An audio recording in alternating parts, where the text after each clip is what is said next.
Disney sources are saying that Star Wars is being reset as a franchise and that they are giving some time for fans to heal. I want to break down where this is coming from, what it is talking about exactly, and give you an update on the Star Wars Episode 9 trailer that we're all expecting to drop very soon. This is the Nerdy News Rundown. Let's get you filled in.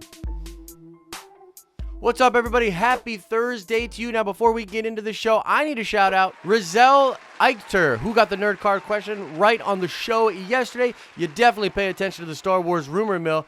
And yes, it is going to be a Nick Nolte Ugnaught in The Mandalorian. So shout out to you, Rizal, and we will do another nerd card question at the end of this show. Now, before we get into this crazy sky is falling, sure to cause waves in the comment section news, let's update you about this trailer. The trailer didn't come out today. I know it was rumored to come out today, not coming out today. According to the sources out there, the trailer likely will not drop at all in 2018. Outside chance, maybe it drops on Christmas. Some people are saying, I doubt it. Look for it very early next year, probably January, February. Now, another little addition to that story, it is being reported that one of the reasons Disney is holding back on this trailer, which apparently is ready to go, is because they want word of mouth to focus on the Marvel movies. This would be Captain Marvel and Avengers 4 or Avengers Endgame. They've dominated the scene online, a lot of conversation about these films, huge trailers that dropped towards the end of 2018, obviously, and so they want to keep that focus and momentum on those properties. Now, what I am interested in is this could be potentially a big issue moving forward with Marvel and Star Wars. A lot of people pointed to different factors of marketing and promotion and advertising that all had to do with the failure of Solo in the box office. There were a lot of reports that certain stores had their displays up for Avengers Infinity War and then Deadpool and all these different things, and they did not have adequate time to put Solo out there for people to know that a new Star Wars movie was coming out. There were a lot of people that said people were just burnt out on comic book movies and big franchise movies by the time Solo came out. I mean, I remember sort of feeling this way watching Deadpool 2, watching Infinity War, and then being like, okay, here's Solo. I was kind of burnt out on those kind of big movies. And so this is something to keep an eye on. This could be potentially a problem for Star Wars and Marvel, and really a problem for Disney as we move forward. Let me know what you think about that in the comments section below. All right, so let's get into this big story, guys. And I know that these kind of things can be really touchy, but we're nearing the end of the year. In fact, there's only one more episode of the Nerdy News Rundown, which will come out tomorrow for 2018. And so this story came out. It was kind of timely. I want to give my thoughts on what I think is going on here. Hold on to your butts, Star Wars fan. I truly believe this is good, no matter how you feel about Lucasfilm Star Wars. Now, I saw this story initially pop up on Cosmic Book News. They got this story originally from rebelscum.com. It all has to do with Lego Star Wars Days. Lego Star Wars Days is a big Lego Star Wars type of a convention thing, very popular in California, and it was announced that 2018 would be the last year for this type of convention. Disney, Lucasfilm pulling their funding, not going to be helping out and allowing this convention to happen in 2019. Now, that in itself is like a cool story, but it was what was said to rebelscum.com from sources at Lucasfilm and Disney that really caught my attention and got a lot of the internet talking. Disney sources suggested to rebelscum.com that the reason that this was being pulled was to refocus expenditure and to limit Star Wars exposure to reset the franchise and allow fans to heal. That's pretty freaking crazy of a statement to get from Lucasfilm. So what exactly is going on here, and like how truthful is this statement? Like, should we take this as fact? Is this a sign of what is going on? Let's deep dive on these comments and talk about what I think is actually happening here. What I think happened is that these people at rebelscum.com have sources at Lucasfilm and Disney. They have people that are close to the production of these things, sources that inform them of stuff. And what I think happened here was that the source, one of these sources, basically took information that they know from Disney and Lucasfilm and sort of gave that information to rebelscum.com while also putting their own personal biases all over this. And what I mean here is, like, basically there's some truth in this statement, but it's not completely true. It's sort of true from a certain point of view. Now, the reason I think this is happening is because, honestly, I've had the very similar experience. Like, I have sources as well, people that I know that are close to Lucasfilm, and they've told me very similar stuff. I was told earlier this year by someone I very much trust that it is so obvious that Disney and Lucasfilm know they've made a sort of mistake with The Last Jedi, and that they are 1000% focused on giving fans what they want as we move forward.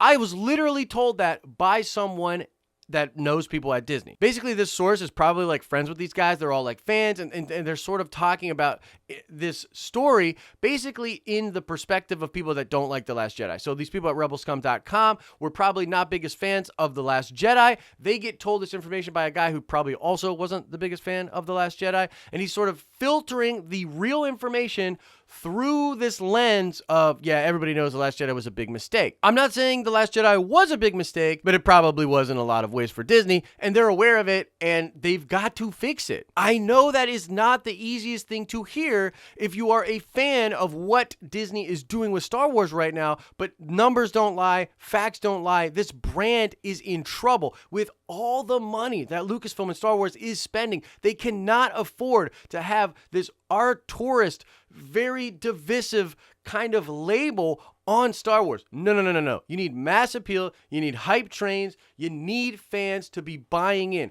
all across the board. And that's what Disney and Lucasfilm are going to be focused on moving forward with this brand. And it's not even really hard to look at what is going on with Star Wars and Lucasfilm and see that they are aware of this. I mean, how many reports have we heard about small changes that JJ is making to Episode 9? The very idea of billing the Episode 9 as the end of the Skywalker saga is all to put emphasis on it, to get eyeballs there. There was just an article that came out on Forbes, like literally after I wrote my script for this video, there's an article on Forbes talking about Episode 9 and how it needs to prove that The Last Jedi didn't kill Star Wars. And once again, that's like sort of clickbaity. It gets people talking. People are pissed. I get it. But the reality of the situation is this.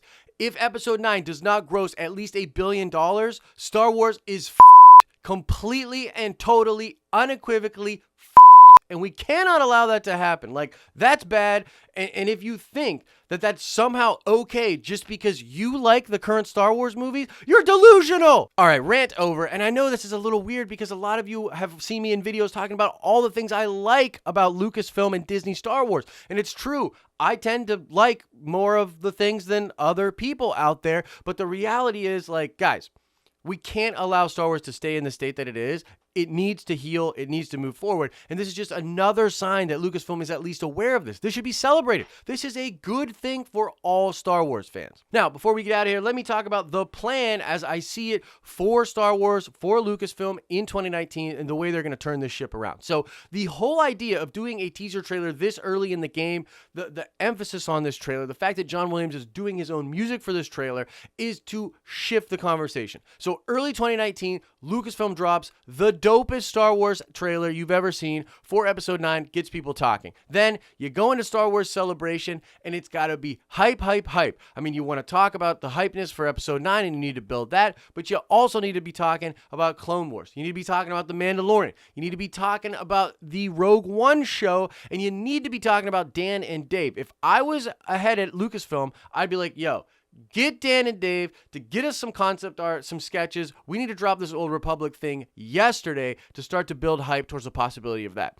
So you got a good Star Wars Celebration that doesn't focus on The Last Jedi too much and focuses on the future. Then you end the year with Episode 9 coming out, being amazing, sort of returning to form and closing out this saga in a way that can at least salvage it for certain fans. And then you have The Mandalorian drop, and The Mandalorian will be absolutely incredible. And if all of those things happen in that sequence, bam, you got a brand new Star Wars fan base.